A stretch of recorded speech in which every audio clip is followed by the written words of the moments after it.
Четворица пациенти во Белград и двајца во Љубљана остануваат во критична состојба. Од друга страна, дел од оние кои се добро иднава недела се враќаат во земјава.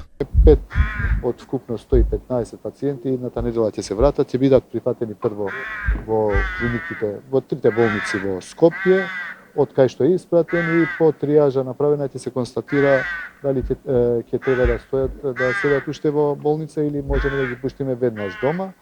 Сепак на домашните клиники има нови пациенти. Има 6 нови пациенти кои што не беа пријавени, а се пријавени вчера во клиниката за токсикологија и ги следиме, ги триажираме. Здравствените власти укажуваат дека системот не смее да се опушти зашто борбата ќе биде долга и постои можност за влошување на состојбата на пациентите. Како се намалува ризикот од акутните изгореници и респираторни повреди, почнува да расте ризикот од инфекции.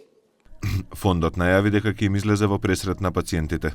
Дадовме соодветни насоки да ги отстраниме ограничувањата за препишување на лекови и боледувања за засегнатите во трагедијата во Кочани. Матичните лекари веќе ги има добиено насоките. Во план на властите е болница во внатрешноста на државата да биде специјализирана за неопходната подолготрајна рехабилитација на пациентите.